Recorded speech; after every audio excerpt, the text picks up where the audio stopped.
అన్న first of all వచ్చిన వాళ్ళందరికీ thank you so much. Yes please మీరు ఏదన్నా మాట్లాడంటే మాట్లాడచ్చు. అన్న నేను ఫస్ట్ నుంచి ఒకటే మాట మాట్లాడుతున్నా, గేమ్లో ఫెయిర్ అన్ఫెయిర్ అనేది ఏముండదు. వెళ్ళినాం, వాళ్ళు పంపించేసారు, వచ్చేసినాం అంతే. సో ఫెయిర్ అన్ఫెయిర్ అనేది ఏముండదు. నేను ఎక్స్పెక్ట్ చేయలేదు, ఆబ్వియస్లీ ఎక్స్పెక్ట్ చేయలేదు. కానీ ఒక్కసారి ఎక్కడైతే కొంచెం ఫ్లిప్ అవుతుందని అనిపించిందో అప్పుడు నాకు ఒక సెన్స్ కొట్టింది. సో ఏదో జరుగుతుంది, ఐఎమ్ రెడీ ఫర్ ఇట్ అని చెప్పేసి. కాకపోతే హౌస్మేట్స్ అందరూ నాకున్న బాండింగ్కి, నేను అంతకుముందు ఆడిన దానికి, నువ్వు వెళ్ళావు నేను వెళ్తున్నా నాకు అర్థమైపోయింది. సో వదిలేయండ్రా అని చెప్పినా, బట్ స్టిల్ వాళ్ళందరూ నా గురించి ఫైట్ చేసారు. సో ఉన్నది 3 వారాలే కానీ చాలా మంచి జర్నీ.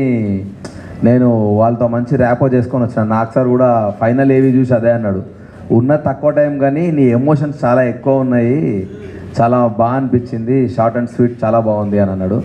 సో నాకు చాలా హ్యాపీ ఉంది వెళ్ళినందుకు. తిట్టడం కాదు, మేబీ పదాలు రాంగ్ అయి ఉంటాయి, పదాలు రాంగ్ ఉన్నాయి ఆబ్వియస్లీ, నేను అదే చెప్పిన. కాకపోతే దానికోసం పంపిస్తారని అయితే నేను అనుకోను. అంత పెద్ద షో ఉండి, ఎందుకంటే నాకంటే ఎక్కువ మాట్లాడాలి ఉన్నారు ఇంతకుముందు సీజన్స్లలో కూడా. శివబాలాజీ గారిది నేను చాలా చూసిన, అది బకెట్ది వాటర్ లేదు అట్లేం అనలే. నేను ఎందుకు అంటే నన్ను అడిగిన 2-3 నువ్వు మాట్లాడుతున్నావురా అంటే, యాక్చువల్గా నేను షో వెళ్ళినప్పటి నుంచి కూడా మరి మీకు అది ఎంత ప్లే చేసిరో లేదో నాకు తెలియదు, కానీ పోతున్నప్పటి నుంచి అన్న నమస్తే మంచిగున్నా, వదిలే చాయ్ పెట్టిందా, ఏం చేస్తున్నావు బిగ్ బాస్ అని కెమెరాకి దాన్ని ఒక క్యారెక్టర్లా క్రియేట్ చేసుకొని నేను మాట్లాడడం డే 1 నుంచి స్టార్ట్ చేసిన. సో ఎన్ని ప్లే చేసారు ఎన్ని ప్లేయర్లో మనకు తెలియదు, కానీ డే 1 నుంచి స్టార్ట్ చేసిన. నేను జోక్స్ వేస్తూ ఉంటే మధ్యలో నవ్వుతూ ఉన్నప్పుడు బిగ్ బాస్ తిడతలేను రా, బిగ్ బాస్ మనిషి కాదు, అదొక గేమ్. నేను ఒక క్యారెక్టర్ క్రియేట్ చేసుకొని నేను జోకులు మాట్లాడుతూ ఉన్నా అంతే. కానీ దానికి వాళ్ళు ఎందుకు పట్టించుకుంటారా, గేమ్ రూల్స్ గేమ్ గురించి మాట్లాడతారు కానీ దాని గురించి పట్టించుకోరని నేను అంటుండే. ఎందుకంటే ఒరే ఇష్టం వచ్చినట్టు మాట్లాడాలి, చాలామంది కంటెస్టెంట్లు కూడా లాస్ట్ దాకా వెళ్ళాలి ఉన్నారా. సో మరీ పర్సనల్గా ఎవరు తీసుకోరు, ఒకవేళ తీసుకోవాలనుకున్నా కూడా డైరెక్ట్ కన్ఫెషన్ రూమ్ ఉన్నది, చాలా ఉన్నాయి. సో డెఫినెట్గా ఇప్పుడు యాజ్ అ కంటెస్టెంట్ మనం 100% కాన్షియస్లో ఉండం. ఎన్ని కెమెరాలు ఉన్నాయి అనుకున్నా, ఎన్ని అనుకున్నా కూడా నాకు 2 రోజులు మాత్రమే నాకు మైక్ ఉందిరా, కెమెరాలు ఉన్నాయన్న ఫీలింగ్ ఉండే.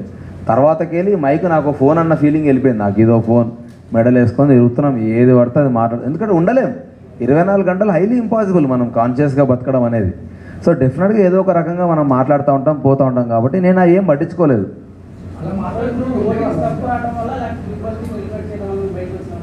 తెలియదన్న, ఎందుకంటే బిగ్ బాస్ టీం బయటకు వచ్చినా కూడా నాతో మాట్లాడేది వాళ్ళు.